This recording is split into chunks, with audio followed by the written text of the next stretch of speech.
Có bao giờ mọi người nghĩ rằng, mình có thể đi học thạc sĩ ở Ý, chất lượng châu Âu hẳn hoi, mà chi phí gần như bằng không không? Nghe khó tin đúng không? Thậm chí còn có thể nhận thêm tiền sinh hoạt hàng năm nữa cơ. Vâng, cái giấc mơ du học châu Âu thì ai cũng thấy hấp dẫn rồi. Nhưng mà cứ nghĩ đến chuyện tiền nong, chi phí đắt đỏ, rồi thì hàng ta giấy tờ thủ tục là lại thấy hơi chùn bước. Đúng là thế thật. Vâng, mình rất hiểu cái cảm giác đấy. Nhưng mà thực ra thì không cần phải quá lo lắng đâu. À thế ạ? Vâng, trong buổi trò chuyện hôm nay, chúng ta sẽ cùng nhau kiểu như bóc tách từng phần của cái hành trình du học thạc sĩ ở Ý này. Sẽ thấy là nó không quá phức tạp như mình tưởng. Vậy thì để không bỏ lỡ những kinh nghiệm du học và các thông tin giá trị khác, mọi người đừng quên nhấn nút theo dõi hoặc subscribe kênh nhé. À, và còn một điều đặc biệt nữa. Gì vậy ạ? Mình có chuẩn bị một cái checklist, một danh sách kiểm tra toàn bộ hồ sơ và thủ tục du học thạc sĩ Ý. Rất chi tiết, dễ hiểu. Ồ, tuyệt quá! Cái này chắc chắn sẽ giúp ích rất nhiều. Vâng, hoàn toàn miễn phí. Mọi người có thể tải về qua đường link được để trong phần mô tả của buổi nói chuyện này nhé. Quá tuyệt vời! Một tài liệu không thể bỏ qua cho những ai đang có kế hoạch du học Ý.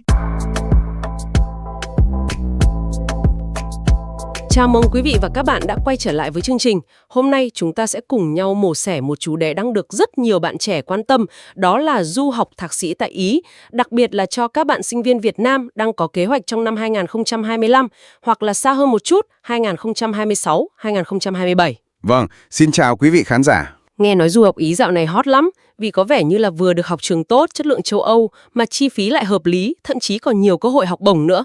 À đúng vậy, Ý thực sự là một điểm đến hấp dẫn vì cái sự cân bằng đó. Giáo dục thì chất lượng cao, được công nhận rộng rãi, mà chi phí sinh hoạt và học phí, đặc biệt là ở các trường công lập, thì lại khá là phải chăng so với mặt bằng chung châu Âu. Vâng.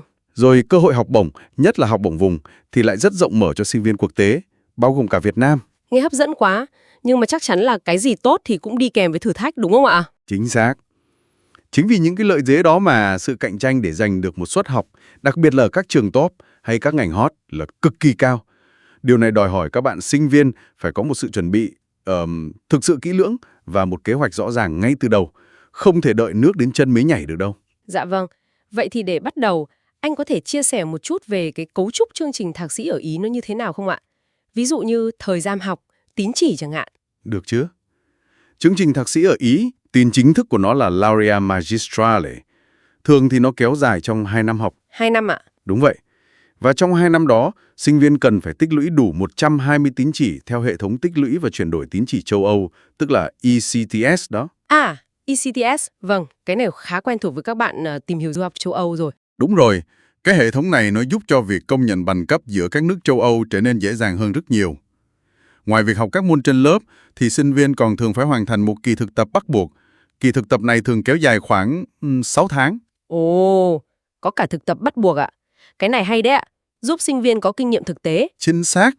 Và cuối cùng, để tốt nghiệp, sinh viên phải bảo vệ thành công một cái luận văn tốt nghiệp, gọi là Thesis Laurea. Vâng. Thế còn về thời gian nhập học và nộp hồ sơ thì sao ạ?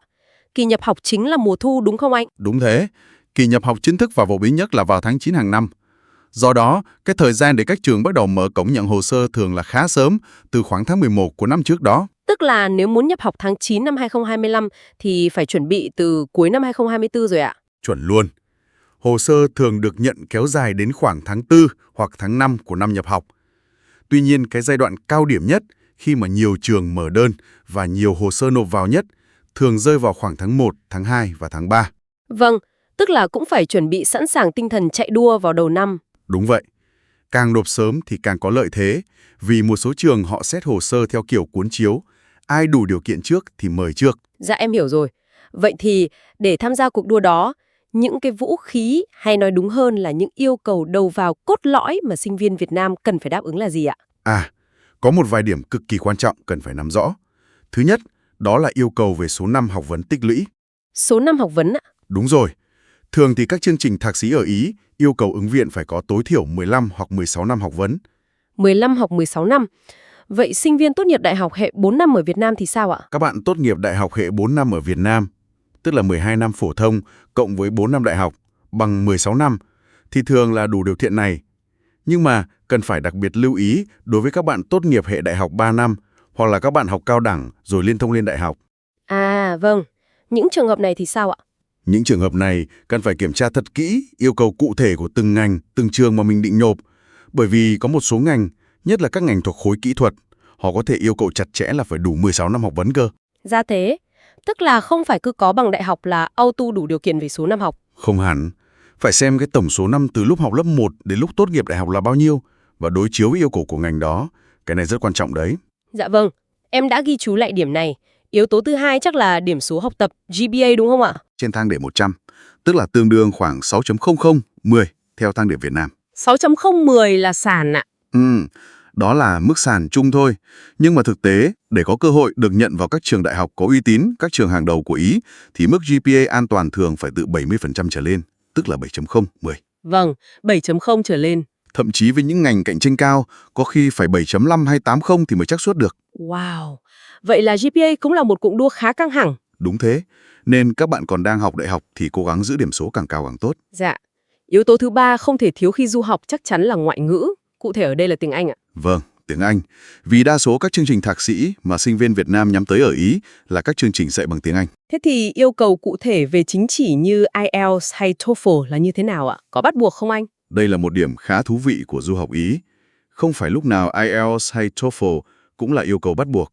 Ồ, thật ạ? Vâng, một số trường đại học ở Ý, họ chấp nhận một loại giấy tờ thay thế, gọi là giấy chứng nhận môi trường giảng dạy bằng tiếng Anh. Thường được viết tắt là MOI. Medium of Instruction. MOI, tức là mình xin giấy xác nhận từ trường đại học ở Việt Nam là chương trình mình học trước đó được dạy bằng tiếng Anh. Chính xác. Nếu bạn tốt nghiệp từ một chương trình mà ngôn ngữ giảng dạy chính là tiếng Anh, bạn có thể xin trường cấp cái giấy này và nộp cho trường ở Ý. À, cái này tiện quá nhỉ, đỡ phải thi IELTS. Nó có vẻ tiện. Tuy nhiên có một vài lưu ý. Thứ nhất, không phải trường nào ở Ý cũng chấp nhận MOI. Cái này tùy thuộc vào quy định của từng trường, từng khoa. Vâng. Thứ hai, kể cả khi trường chấp nhận MOI, thì việc bạn có một chứng chỉ IELTS với điểm số tốt, ví dụ từ 6.5 trở lên, chắc chắn vẫn là một lợi thế rất lớn. Lợi thế như thế nào ạ? Nó không chỉ giúp hồ sơ của bạn mạnh hơn trong mắt hội đồng tuyển sinh, tăng cơ hội được nhận, mà còn giúp bạn có nhiều lựa chọn trường hơn, không bị giới hạn ở những trường chấp nhận MOI. Và đôi khi, điểm IELTS còn là tiêu chí để xét học bổng nữa. Dạ vậy, tức là có thể không bắt buộc, nhưng mà rất nên có IELTS điểm tốt. Đúng vậy, lời khuyên của mình là nếu có điều kiện và thời gian, các bạn nên đầu tư thi IELTS. Dạ vâng, em hiểu rồi. Yếu tố cuối cùng trong nhóm yêu cầu đầu vào này là gì ạ? Chắc là liên quan đến tài chính. Chính xác, đó là khả năng chứng minh tài chính. Cái này thì chủ yếu phục vụ cho cái bước xin visa du học sau khi đã có thư mời nhập học. Vâng, chứng minh tài chính cho đại sứ quán, lãnh sự quán Ý. Đúng thế. Theo quy định hiện hành, khi nộp hồ sơ xin visa du học Ý, bạn cần phải chứng minh được là mình có đủ khả năng tài chính để chi trả cho chi phí sinh hoạt trong năm học đầu tiên. Mức tối thiểu mà họ yêu cầu là khoảng 6.000 euro. 6.000 euro cho một năm. Đó là con số tối thiểu trên giấy tờ. Tuy nhiên, kinh nghiệm cho thấy là để hồ sơ visa của mình mạnh hơn, thuyết phục hơn và tăng tỷ lệ đậu visa, thì mức tiền nên có trong tài khoản hoặc sổ tiết kiệm nên cao hơn một chút. Cao hơn là khoảng bao nhiêu ạ? Mức đề xuất thường là từ 8.000 đến 10.000 euro. À, vâng, 8.000, 10.000 euro. Con số này nó không chỉ đáp ứng yêu cầu tối thiểu mà còn cho thấy bạn có sự chuẩn bị tốt hơn về tài chính, giảm bớt nghi ngại về việc bạn sang Ý với mục đích khác ngoài học tập. Vâng, và việc chuẩn bị sổ tiết kiệm cũng như các giấy tờ chứng minh nguồn thu nhập hợp pháp của gia đình ở Việt Nam là cần phải lên kế hoạch từ sớm đúng không ạ? Chắc chắn rồi. Sổ tiết kiệm thường cần phải mở trước một thời gian nhất định, ví dụ 3-6 tháng trước ngày nộp hồ sơ visa. Giấy tờ chứng minh thu nhập của người bảo lãnh, thường là bố mẹ, cũng cần chuẩn bị đầy đủ, rõ ràng. Cái này nên tìm hiểu kỹ yêu cầu của đại sứ quán, lãnh sự quán Ý tại Việt Nam. Dạ, rất chi tiết ạ. Vậy là chúng ta đã đi qua các yêu cầu đầu vào chính, số năm học vấn, GPA, tiếng Anh và chứng minh tài chính. Bây giờ, giả sử một bạn sinh viên đã đáp ứng đủ các điều kiện này rồi, thì cái quy trình nộp hồ sơ cụ thể sẽ diễn ra như thế nào ạ? Anh có nói là Ý không có cổng nộp đơn tập trung như Đức. Đúng vậy. Khác với Đức có cổng Unisys khá tiện lợi, thì ở Ý, mỗi trường đại học thường có một hệ thống tuyển sinh và cổng nộp hồ sơ trực tuyến riêng. Từng trường một ạ? Vậy là mình phải vào website của từng trường để tìm hiểu. Chính xác. Bước đầu tiên và quan trọng nhất là phải nghiên cứu thật kỹ cái admission call hoặc call for applications, tức là cái thông báo tuyển sinh chính thức được đăng tải trên website của khoa hoặc chương trình mà bạn quan tâm. Cái admission call đó chứa những thông tin gì ạ? Nó chứa tất cả những thông tin quan trọng nhất. Điều kiện ứng tuyển cụ thể, danh mục hồ sơ cần nộp, thời hạn nộp hồ sơ, quy trình xét duyệt, lệ phí xét hồ sơ nếu có, và cả đường link đến cổng nộp hồ sơ trực tuyến của trường nữa. Vâng, phải đọc thật kỹ cái này. Tuyệt đối không được bỏ qua. Mỗi trường, mỗi ngành có thể có những yêu cầu hơi khác nhau một chút, nên không thể áp dụng dập khuôn được. Thế còn về bộ hồ sơ cần chuẩn bị thì sao ạ?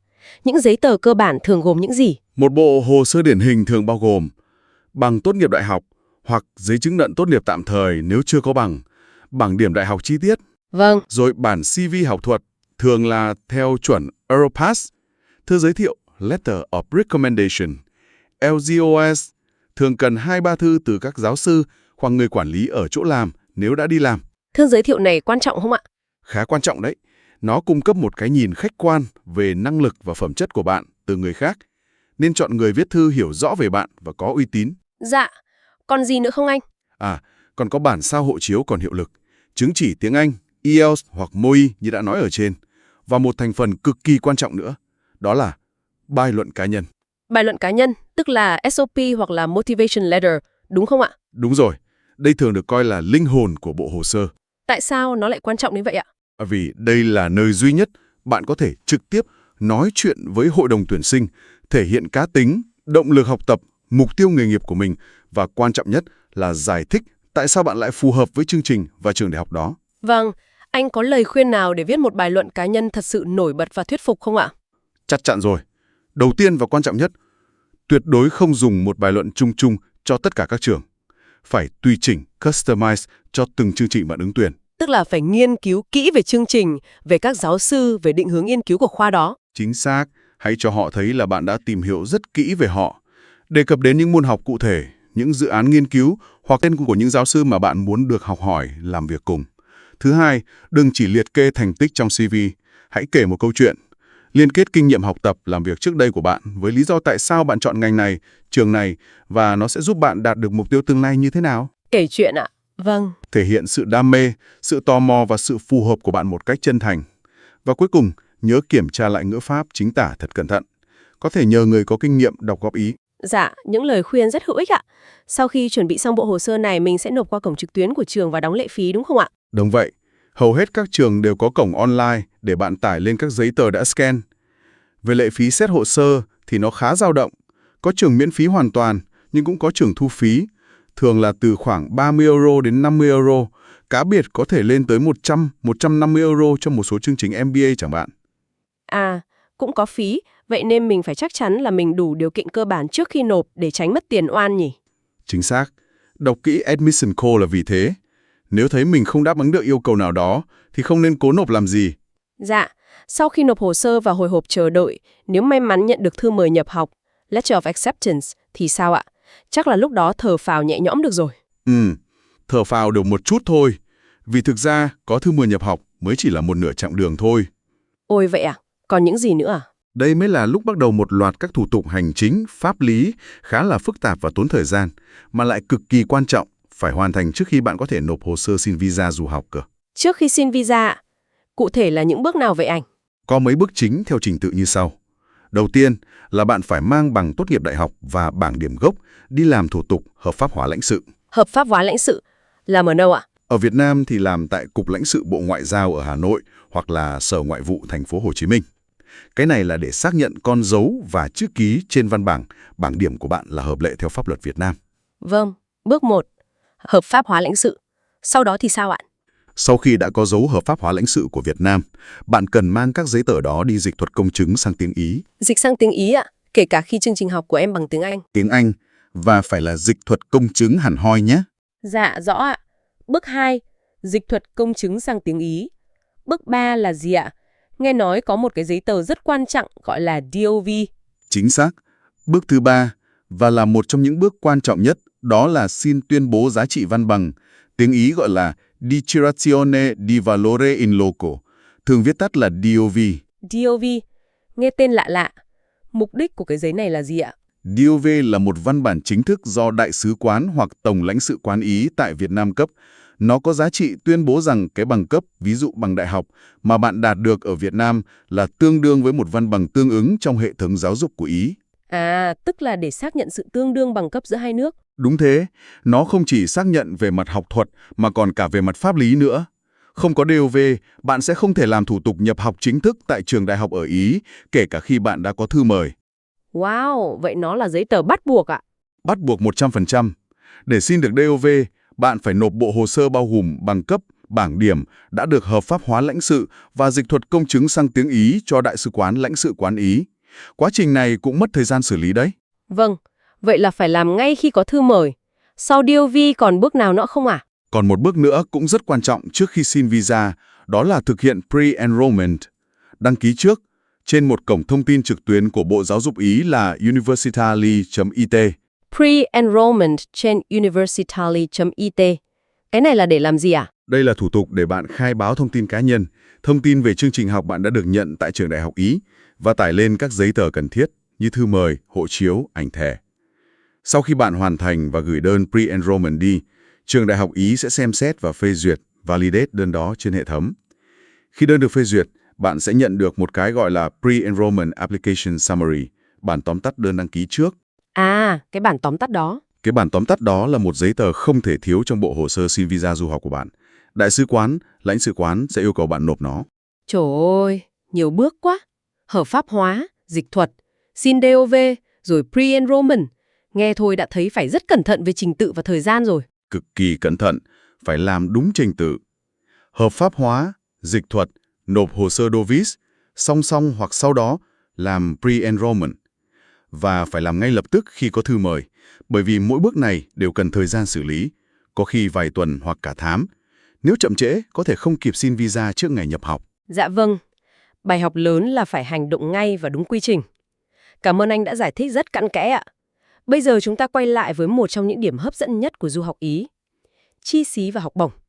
Anh có thể chia sẻ thêm về mức học phí và các loại học bổng phổ biến không ạ? Chắc chắn rồi. Về học phí, như đã nói, các trường đại học công lập ở Ý có mức học phí khá là thấp so với nhiều nước châu Âu khác.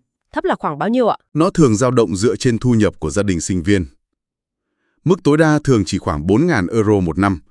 Nhưng nếu gia đình có thu nhập thấp, mức học phí có thể giảm xuống rất nhiều, thậm chí là về 0 euro, tức là miễn học phí hoàn toàn. Miễn học phí luôn ạ? Làm thế nào để được như vậy ạ? Đó chính là nhờ vào cái cơ hội lớn nhất về hỗ trợ tài chính ở Ý, học bổng vùng, Regional Scholarship. Học bổng vùng. Đây có phải là học bổng dựa trên điều kiện kinh tế gia đình need-based không ạ? Chính xác. Đây là loại học bổng do chính quyền các vùng của Ý cấp, nhằm hỗ trợ sinh viên có hoàn cảnh kinh tế khó khăn, không phân biệt sinh viên Ý hay sinh viên quốc tế. Tiêu chí chính để xét học bổng này là dựa trên mức thu nhập và tài sản của gia đình sinh viên. Nếu thu nhập của gia đình bạn quy đổi theo một chỉ số gọi là ISEE, nằm dưới một ngưỡng nhất định, thường là khoảng 23.000, 25.000 euro một năm, tùy vùng, thì bạn có khả năng cao sẽ nhận được học bổng này. Và quyền lợi của học bổng này là gì ạ? Chỉ miễn học phí thôi sao? Không chỉ miễn 100% học phí đâu, mà bạn còn có thể được nhận thêm một khoản tiền sinh hoạt phí hàng năm nữa. Wow! Sinh hoạt phí là bao nhiêu ạ? Khoản này cũng tùy vùng và tùy điều kiện cụ thể. Ví dụ bạn ở ký túc xá hay thuê ngoài, nhưng nó có thể lên tới khoảng 7.500, 8.000 euro một năm. Trời! Vậy là vừa được miễn học phí, vừa được cho thêm tiền tiêu hàng năm. Nghe gần như là du học miễn phí và còn có thêm tiền nữa. Về cơ bản là như vậy. Nếu nhận được cả hai khoản này thì gánh nặng tài chính giảm đi rất nhiều. Gần như bạn chỉ cần lo chi phí ban đầu, như vé máy bay, visa và một ít tiền tiêu vặt ban đầu thôi. Hấp dẫn không thể tả. Nhưng làm thế nào để xin được cái học bổng trong mơ này ạ? Thủ tục có phức tạp không? Đây chính là điểm cần lưu ý. Thủ tục xin học bổng vùng không đơn giản chút nào, đặc biệt là đối với sinh viên quốc tế. Để xin được học bổng này, bạn cần phải làm một thủ tục gọi là ISE Parificato. ISE Parificato, lại một thuật ngữ tiếng Ý nữa ạ? Đúng rồi, ISE là viết tắt của Indicatore della Situazione Economica Equivalente, nôm na là chỉ số đánh giá tình hình kinh tế tương đương. Parificato nghĩa là được điều chỉnh cho phù hợp với sinh viên quốc tế có thu nhập từ nước ngoài. Thủ tục này được thực hiện sau khi bạn đã đến Ý và đăng ký nhập học tạm thời tại trường. Bạn sẽ phải nộp một bộ hồ sơ tài chính rất chi tiết của gia đình ở Việt Nam cho một cơ quan gọi là CAS, Trung tâm Hỗ trợ Thuế khóa ở Ý, để họ tính toán ra chỉ số ISE của bạn. Nộp hồ sơ tài chính gia đình ở Việt Nam cho cơ quan ở Ý ạ? Vậy những giấy tờ đó là gì và phải chuẩn bị như thế nào ạ? Đây mới là khâu phức tạp nhất. Bạn cần phải chuẩn bị một loạt giấy tờ từ Việt Nam, ví dụ như tờ khai quyết toán thuế thu nhập cá nhân của bố và mẹ hoặc người có thu nhập chính trong gia đình trong năm tài chính gần nhất. Vâng, giấy tờ thuế. Giấy tờ chứng nhận về tài sản bất động sản, nhà, đất của gia đình nếu có. Sao kê tài khoản ngân hàng của các thành viên trong gia đình trong một khoảng thời gian nhất định, thường là cả năm trước đó. Giấy xác nhận thành phần hộ gia đình, sổ hộ khẩu chẳng hạn. Nhiều giấy tờ quá ạ. Rất nhiều. Và quan trọng hơn nữa là tất cả những giấy tờ này phải được dịch thuật công chứng sang tiếng Ý và phải được hợp pháp hóa lãnh sự tại Đại sứ quán hoặc Tổng lãnh sự quán Ý ở Việt Nam trước khi bạn bay sang Ý. Lại phải hợp pháp hóa lãnh sự nữa à? Giống như bằng cấp lúc nãy. Đúng vậy. Phải có dấu hợp pháp hóa của cơ quan đại diện ngoại giao Ý thì các giấy tờ tài chính đó mới được chấp nhận ở Ý để tính ICE. Thực sự là rất nhiều công đoạn và giấy tờ. Đây có phải là khâu mà nhiều bạn sinh viên Việt Nam gặp khó khăn nhất khi xin học bổng vùng không ạ? Chính xác. Đây là khâu đòi hỏi sự chuẩn bị cực kỳ kỹ lưỡng, tỉ mỉ và phải làm từ rất sớm, ngay từ khi bạn có ý định xin học bổng vùng. Nhiều bạn do không nắm rõ quy trình, chuẩn bị thiếu giấy tờ hoặc không hợp pháp hóa đúng cách đã bị lỡ mất cơ hội học bổng rất đáng tiếc. Dạ vâng. Vậy tóm lại, nếu nhắm học bổng vùng thì việc chuẩn bị hồ sơ tài chính theo chuẩn ISE Parificato và hợp pháp hóa chúng tại Việt Nam là tối quan trọng. Đúng vậy, nên tìm hiểu thật kỹ yêu cầu về giấy tờ của vùng mà trường bạn định học thuộc về, vì có thể có chút khác biệt nhỏ giữa các vùng. Vâng. Vậy nếu tính toán tổng chi phí cho 2 năm học thạc sĩ ở Ý, thì bức tranh sẽ như thế nào trong hai trường hợp, có học bổng vùng và tự túc hoàn toàn ạ? Nếu bạn may mắn nhận được học bổng vùng đầy đủ, miễn học phí, plus nhận sinh hoạt phí, thì chi phí thực tế bạn cần bỏ ra trong 2 năm sẽ rất thấp. Chủ yếu là các chi phí ban đầu như vé máy bay, phí visa, phí làm giấy tờ, bảo hiểm và một chút tiền phòng khi mới sang. Tổng cộng có thể chỉ rơi vào khoảng 2.000 euro ban đầu thôi. Chỉ khoảng 2.000 euro cho cả 2 năm. Quá rẻ. Nếu tính chi phí bỏ ra từ túi mình. Còn nếu bạn không xin được học bổng vùng và phải tự túc hoàn toàn, bao gồm cả sinh hoạt phí và tự đóng học phí, giả sử mức trung bình đi, thì bức tranh sẽ khác. Chi phí sinh hoạt trung bình ở Ý cho sinh viên, bao gồm thuê nhà, ăn uống, đi lại, sách vở, dao động khoảng 600-800 euro tháng tùy thành phố. Miền Bắc thường đắt hơn miền Nam. Vậy một năm khoảng 7.000-10.000 euro. Vâng. Cộng thêm học phí nữa, ví dụ khoảng 1.000-2.000 euro năm. Nếu thu nhập gia đình không quá cao, thì tổng cộng chi phí cho 2 năm tự túc hoàn toàn, chưa kể chi phí ban đầu, có thể nằm trong khoảng 16.000-24.000 euro. Hoặc nếu tiết kiệm thì khoảng 10.000-12.000 euro nếu không tính học phí, ví dụ được giảm nhiều. Con số chênh lệch khá lớn giữa hai trường hợp. Rõ ràng học bổng vùng là mục tiêu rất đáng để phấn đấu. Chắc chắn rồi. Nó mở ra cơ hội du học Ý cho cả những bạn có điều kiện kinh tế không quá dư dả. Dạ vâng. Vậy sau khi vất vả học tập và tốt nghiệp thạc sĩ tại Ý rồi, thì cơ hội ở lại làm việc và định cư cho sinh viên quốc tế, đặc biệt là sinh viên Việt Nam như thế nào ạ? Cơ hội sau tốt nghiệp ở Ý nhìn chung là khá tích cực, đặc biệt là trong những năm gần đây. Sau khi tốt nghiệp, sinh viên quốc tế được phép xin một loại giấy phép cư trú đặc biệt gọi là Permesso di soggiorno per attesa occupazione, tức là giấy phép cư trú chờ việc làm. Tối đa là 1 năm. Trong vòng 1 năm này, bạn có thể ở lại Ý một cách hợp pháp để tìm kiếm công việc phù hợp với bằng cấp của mình. 1 năm tìm việc cũng khá thoải mái đấy ạ. Đúng vậy. Và một điểm thuận lợi nữa là khi bạn tìm được một công việc phù hợp và ký được hợp đồng lao động, thì việc chuyển đổi từ giấy phép cư trú chờ việc làm sang giấy phép cư trú lao động, Permesso di soggiorno per lavoro subordinato, thường dễ dàng hơn so với người xin việc từ nước ngoài. Dễ hơn như thế nào ạ? Bạn sẽ được miễn cái hạn ngạch nhập cư lao động hàng năm của Ý, gọi là Decreto Flussi, tức là bạn không phải cạnh tranh suất trong cái quota lao động mà chính phủ Ý đặt ra mỗi năm cho lao động ngoài EU. À, được miễn cái quota đó là một lợi thế rất lớn. Cực kỳ lớn, nó giúp quá trình chuyển đổi visa diễn ra nhanh chóng và chắc chắn hơn nhiều. Vậy những ngành nghề nào đang có nhu cầu nhân lực cao ở Ý và sinh viên Việt Nam có lợi thế cạnh tranh ạ? Các ngành đang khát nhân lực ở Ý hiện nay khá đa dạng. Khối công nghệ thông tin chắc chắn là đứng đầu, với các lĩnh vực như trí tuệ nhân tạo, AI, an ninh mạng, cybersecurity, khoa học dữ liệu, data science. Vâng, khối STEM nói chung. Đúng thế, khối kỹ thuật cũng rất cần người, đặc biệt là kỹ sư cơ khí, kỹ sư ô tô. Ý là quê hương của nhiều hãng xe lớn mà. Kỹ sư năng lượng tái tạo. Ngoài ra, các ngành về quản lý, kinh tế, tài chính cũng luôn có nhu cầu. Và không thể không nhắc đến thế mạnh truyền thống của Ý là thiết kế, thời trang, nội thất, công nghiệp và kiến trúc. Vâng, rất nhiều lựa chọn. Thế còn về mức lương khởi điểm cho sinh viên mới tốt nghiệp thạc sĩ thì sao đại? Mức lương khởi điểm sau thuế, net salary, trung bình cho sinh viên mới tốt nghiệp thạc sĩ ở Ý, thường dao động trong khoảng 1.400-1.600 euro một tháng. 1.400-1.600 euro tháng sau thuế. Tất nhiên, con số này có thể cao hơn đáng kể tùy thuộc vào ngành nghề. Ví dụ ngành công nghệ, tài chính, lương thưởng cao hơn. Tùy thuộc vào công ty, Công ty lớn, đa quốc gia trả lương tốt hơn, và tùy thuộc vào thành phố, Milan, Rome, lương cao hơn, nhưng chi phí sinh hoạt cũng đắt đỏ hơn. Dạ vâng. Và cuối cùng, về lộ trình định cư lâu dài tại Ý thì sao ạ? Có rõ ràng không anh? Lộ trình định cư ở Ý là khá rõ ràng và khả thi cho những ai có kế hoạch ở lại lâu dài. Sau khi bạn có tổng cộng 5 năm cư trú hợp pháp và liên tục tại Ý, thời gian học tập cũng được tính vào đây, thường được tính một nửa hoặc toàn bộ, tùy quy định từng thời kỳ. Bạn có thể nộp đơn xin cấp thẻ thường trú nhân dài hạn của EU, EU Long-Term Residence Permit. 5 năm là có thể xin thẻ thường trú EU. Thẻ này có giá trị gì ạ? Nó cho phép bạn được cư trú và làm việc lâu dài tại Ý, gần như công dân EU, và cũng tạo điều kiện thuận lợi hơn nếu bạn muốn di chuyển sang sinh sống và làm việc tại một quốc gia EU khác. Vâng, thế còn để xin quốc tịch Ý thì sao ạ?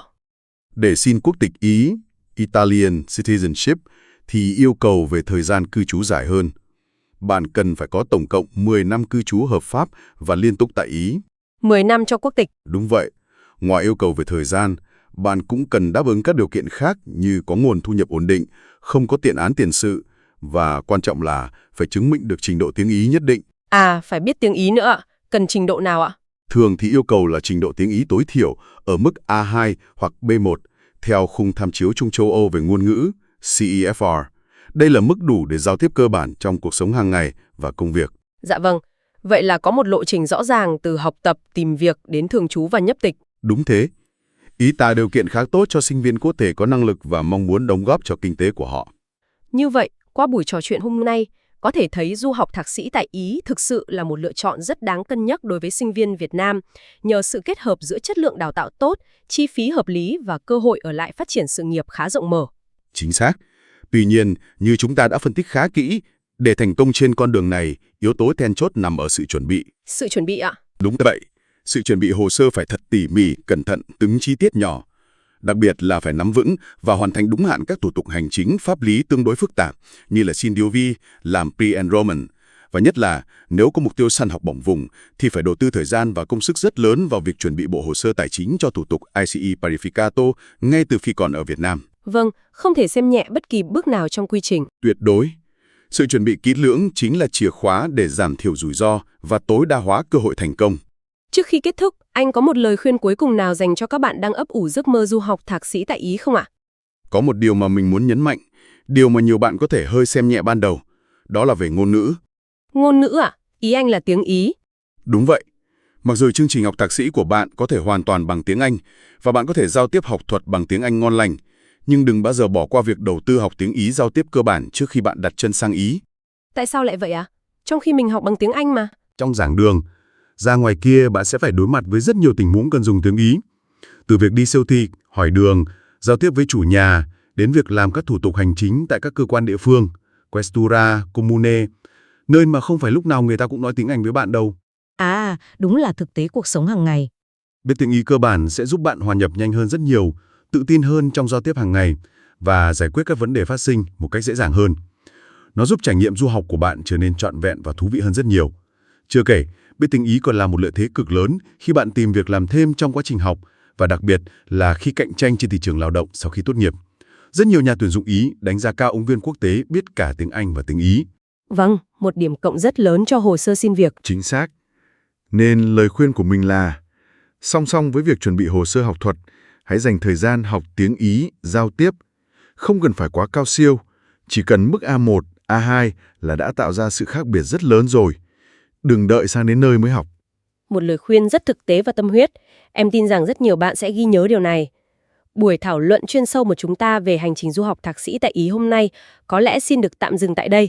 Rất cảm ơn những chia sẻ vô cùng chi tiết và hữu ích của anh. Cảm ơn chương trình đã mời. Hy vọng những thông tin này sẽ giúp ích cho các bạn đang có kế hoạch du học Ý.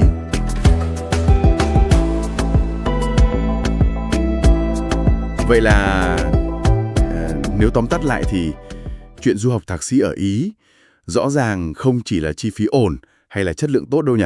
Vâng ạ. Mà cái điểm thú vị hơn ấy chính là cái cách mà sự chuẩn bị thật kỹ lưỡng. Nhất là mấy cái thủ tục hành chính nghe có vẻ hơi rối, như kiểu xác nhận bằng cấp DOV này, rồi pre-enrollment này. Đúng rồi ạ. Mấy cái đó ạ. Hay là chuẩn bị hồ sơ tài chính cực kỳ chi tiết cho học bổng vùng cái ESEU ấy. nó lại mở ra một cái hướng khá hay để mình tiếp cận giáo dục châu Âu mà chi phí lại, phải nói là rất cạnh tranh. Em hoàn toàn đồng ý cái ý chuẩn bị kỹ đó. Nó không chỉ là làm cho xong giấy tờ đâu ạ. Mà thực ra nó còn rèn cho mình cái tính kiên trì, với lại khả năng xoay sở nữa. Mà, nói về chuẩn bị toàn diện ấy, thì còn một cái nữa em nghĩ cũng nên nhắc tới. Vâng. Đó là nên trang bị một ít tiếng Ý giao tiếp cơ bản. Chắc tầm A1, A2 thôi cũng được. Trước khi mình sang, mình hòa nhập cuộc sống bên đó nhanh hơn đâu. Mà thật sự là nó tạo khác biệt lớn khi mình tìm việc sau này đấy ạ. Thì điều này nó cũng là mình nghĩ thêm, liệu cái công sức bỏ ra ban đầu để vượt qua mấy cái rào cản thủ tục rồi ngôn ngữ này, có khi nào chính nó lại tạo ra cái lợi thế đặc biệt cho những ai chọn đi Ý không nhỉ? Một câu hỏi rất đáng để suy nghĩ thêm đấy chứ. Thôi thì, hy vọng là những cái mình vừa trao đổi, phân tích các nguồn vừa rồi ấy, đã mang lại những góc nhìn giá trị cho quý vị thính giả. Vâng. Và nếu quý vị thấy những cái phân tích kiểu này hữu ích và muốn tiếp tục cùng chúng tôi khám phá sâu hơn vào các chủ đề khác nữa, thì đừng ngần ngại nhấn nút theo dõi hoặc là subscribe kênh nhé, để chúng ta không bỏ lỡ những cái buổi trò chuyện, phân tích thú vị sắp tới. Vâng ạ. Xin cảm ơn quý vị đã lắng nghe và hẹn gặp lại trong lần tới ạ.